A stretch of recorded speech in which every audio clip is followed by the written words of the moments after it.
G'day YouTube, Warbles on a lot here, Sunday morning. Outsiders are about to start. Time now for Outsiders. I'm Barry Cassidy and you're not.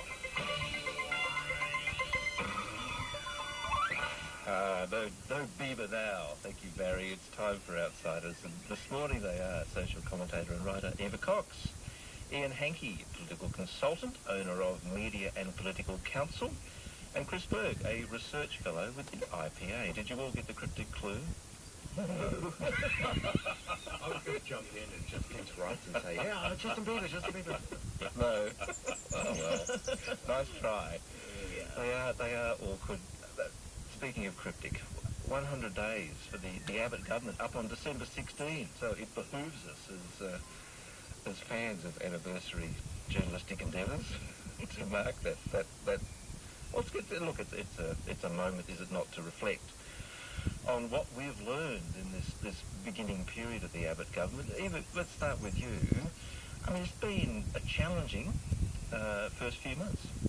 I think they've actually done a lot worse than I expected them to, I think, quite apart from the sort of politics of it all. Every time you read the paper, there's another sort of crisis or disaster happening, and I think partly they came into government on a negative campaign, it was all anti-Labour and what they were going to get rid of. And somehow or other they've sort of managed to stay on the back foot very effectively and actually sort of kick themselves in various parts of their anatomy at the same time. It's actually quite interesting because I don't think I've ever remembered, and I think people have commented on such a sort of bad entree. Where is that sort of glorious, over thing that happens usually after elections, where people give people some sort of latitude and credit. They certainly got it. Certainly the honeymoon seems to have been fleeting. Yes. And I just think it's actually quite interesting because it's, even when Barry O'Farrell sort of, had a snap at the PM saying, they're no longer in opposition. I just think they actually haven't quite sorted that out yet. That Barry O'Farrell moment was interesting, Ian. I mean, it's a big difference from opposition to government. There is a big transition. I will make one observation, and I'll compare this particular era to 1996 when we came in as well.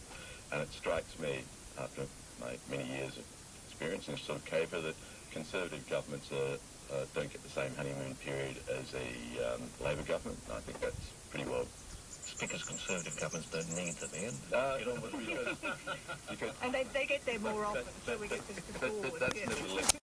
And also, with any incoming government, you've got to find your feet a little bit. But having said that, the government is doing more than it is given credit for, and some of the events of recent months, or the past couple of months, have been issues which have, not of the government's own making either.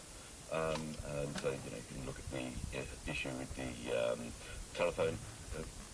alleged telephone tapping of the Indonesian president. These sort of things always come through with any government, and so you've got to deal with it. But and I think the government dealt with that quite adequately, but it wasn't given much credit for it because there's always a demand for instant, fixes with these things, and it can't be fixed instantly with any diplomatic. And I think some of the commentary is right. There was a certain gleefulness amongst some that the government had found itself in an awkward position. Oh yes, very much so. Amongst some. Stacks on the mill. But they did actually contribute to it, shall we say, by unfortunate use of language and tone. I mean, you can't assume that they actually dealt with it with aplomb and panache. Well, I would reject that because there are two I'm sure you would. there are two interests at play here, of course, and that's you have your domestic interests which have to be looked after, and you've got your international interests, and I think they managed to juggle that reasonably well.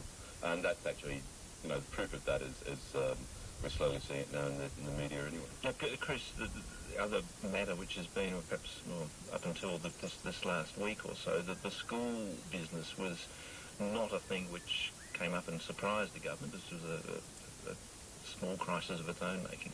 No, I think the crisis of its own making happened during the election campaign when they decided to run a unity ticket with the Labor government, which gives them absolutely no room to move, or at least it makes it look like they've got very little room to move, and it completely obscures the single biggest problem that they have in government, which is getting the budget under control. It was an extraordinary own goal during the election campaign.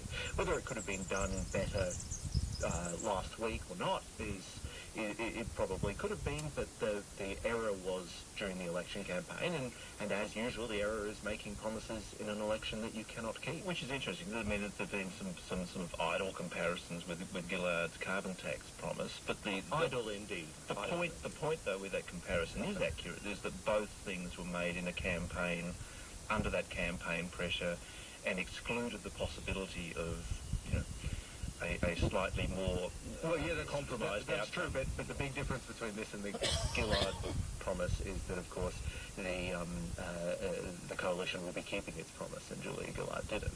But the thing is, going back on your broken promise is not necessarily a failure. I know, but I mean, I think both of you are really ignoring the fact that they actually handled it extraordinarily badly by saying one day they were going to cut, and then they were going to put a bit back more, then they put a bit back more, and they actually ended up going round and round. That's hardly the way to handle an issue. Just get a word in here to shock you. Go on, Ian. I actually agree with you. Good. And that's all we have time for this morning. And I'll never be back into the Liberal Party fold ever again. Well, you know, the chorus was a bit overwhelming. But explain that to us, Ian. Well, basically, I think there's been a lot of misrepresentations, about the way this has all occurred. But the government itself failed to adequately explain why it had chosen to go down this particular path. which was to save money. Which was to save money.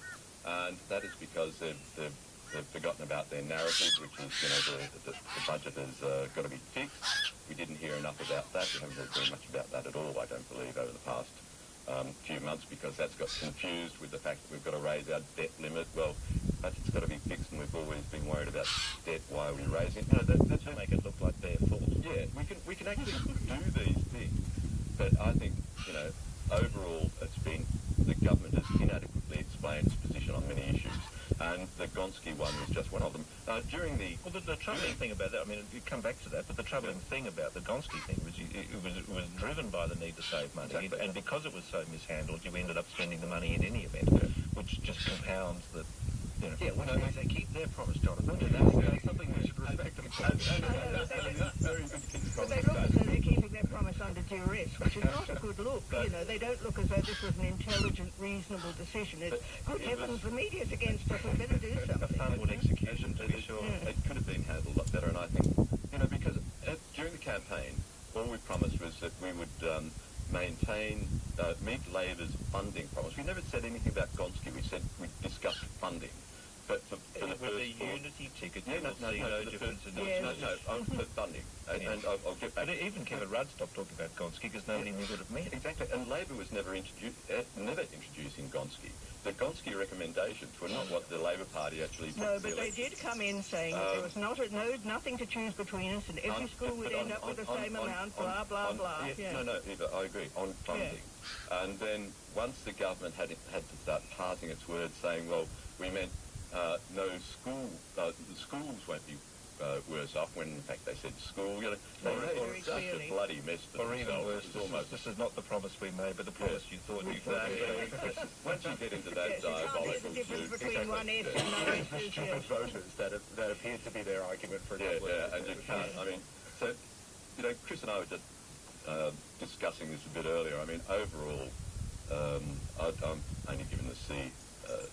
I've got to say. This is Outsiders. That's Ian Henke. You just heard Chris Berg and Eva Cox with you. We're going till 10.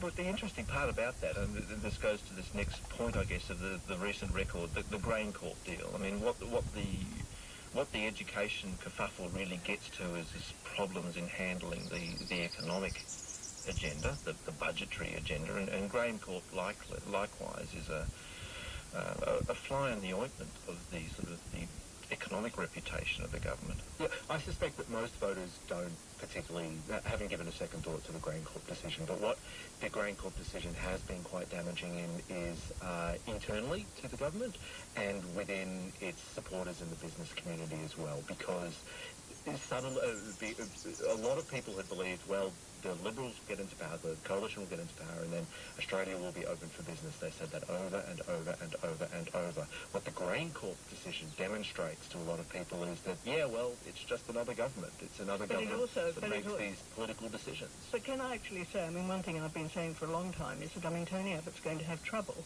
as Prime Minister because he's not a neoliberal. He's actually a big government bloke in many areas.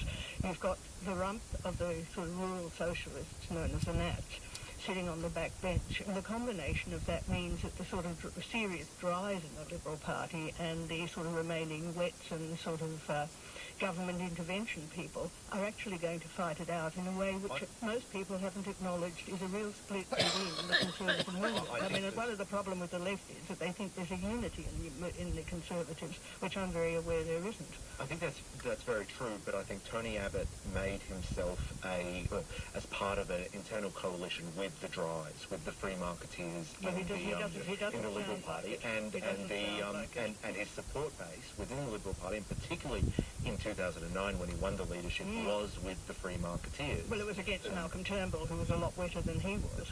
But I mean, the interesting part about it is the Grain Corp thing going against that coalition with the Dries. This is problematic in the current context where we're looking at things like Qantas and Holden.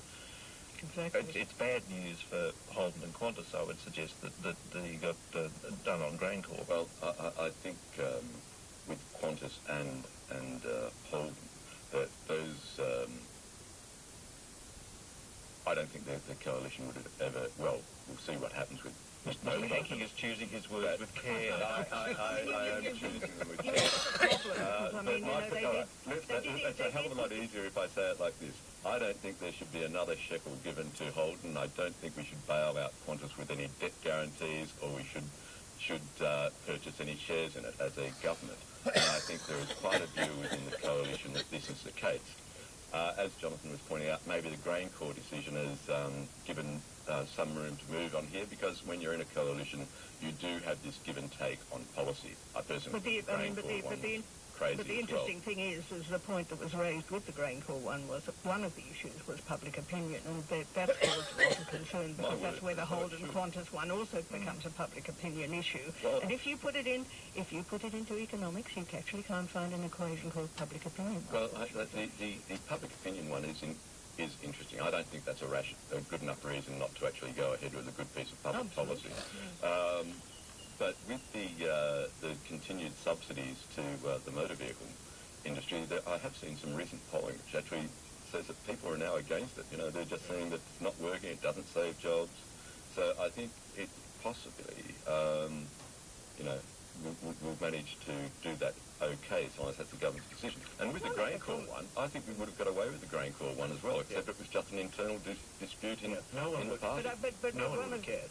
Yeah, exactly. Well, except that it's hugely symbolic.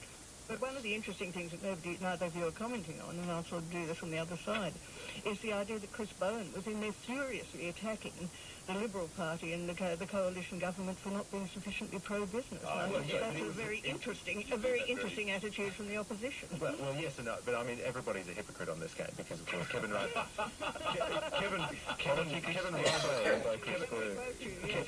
went to the election in 2013 saying he was against foreign investment deals too. So I mean, everybody jumps back and forth depending on how they feel at any one time. And it's nice to know we've got a principled government in that case. Well, and it's interesting. There's areas of public opinion and various enthusiasms. One thing that's bubbled up in the new government has been the resurgence of certain culture wars. You know, if you maintain the original reason for being of the ABC about radio and television broadcasting and competing with free-to-air networks, I think that's entirely reasonable. But I do think that if it's going to compete in the online media space, it should do so on a commercial basis, or it should structurally separate it and either ask people to subscribe to it like the main media outlets do now, or look at taking some advertising for it. That's Liberal Senator Corey Bernardi. Yes, Corey Bernardi and you are obviously really good bedmates. But I mean, the point about it is a public broadcaster is there to ensure that there's a balance against the rest of the thing, and knocking them out of the social media and the online media would be absolutely absurd, because that's where most broadcasting is beginning to happen. So I just think that that's a really anti the idea of a public broadcaster suggestion, and I think the neoliberals and the market forces people really oughtn't to get any dominance on that one, because I just think it's incredibly important that there is free media available online, because that's where particularly young people are going to do it, and I just think you're trying to push that thing down there because you basically probably like news limited. And Chris Berg, IPA has long campaigned for a certain structural alterations to the ABC, certain modest changes. Yes, exactly. Yeah, the IPA for a very, very long time has been a supporter of privatisation of the ABC. Now, in this current debate, I think there's two things going on. I think there's a backlash against the Snowden revelations and people looking to punish the ABC in some fashion. I don't think that's actually news organisation. I don't think that's a very good argument for privatisation. I think the strongest argument for privatisation, or at least very much a review, is that it has been 2 decades since we last seriously looked at what the ABC does, how its charter fits into the modern media landscape, and surely it's about time. The ABC is one of the oldest institutions in Australia. It was set up in a media environment completely alien to the one we live in now, where there was no television, there was only 1 or 2 radio stations. And in fact, it was set up in the era when the major political parties were given their own radio stations to actually put out their own material. I just think it is an absolute no-brainer. Good morning to our listeners on 2KY. I just think it is an absolute no-brainer to every once in a while do a fundamental reassessment of why we have a $1.2 billion public policy response. There's a certain amount of sense around that, but the argument that the commercial failure of various big media models is attributable to public media is surely... No, it isn't, because the media is breaking down in the United States, in the United Kingdom and Australia. It's very different. Surely we're indeed fortunate then to have a robust public broadcast. Well, I unlike the IPA, I actually don't support the privatisation of the ABC. However, I think I actually, a little note you sent to us the other day, has anybody read the charter for the ABC? And I thought... Not recently. Well, I actually did this morning for the first and only time. And it strikes me that... What a good morning you've had. I have. It's been marvellous. Cigars, black coffee and reading the charter of the ABC. It strikes me as being extraordinarily broad. And I'm not sure if that certainly doesn't talk about political balance and all those... No, and I think that like Chris, I agree that there should be a review. I don't think it should be privatised, and I think we should have a thorough look at what its role is in a changed media environment, and a media environment continuing to change. At the moment is the idea is because they have offended the government by leaking some stuff. Oh yes, it is, because otherwise the issue wouldn't have risen apart from the slogan. No. That's just not in the way it's being pushed at the moment. Circumstantial case around that. But this is a case of the government wanting to punish the ABC possibly for actually having embarrassed it. I think there's a problem with the ABC in that it partners with other private corporations, partners with Fairfax, it's partnered with The Guardian. I don't think the ABC should be partnering with any private organisation. And on that note, we leave this impeccably balanced position of Outsiders. There we go, that's the Outsiders.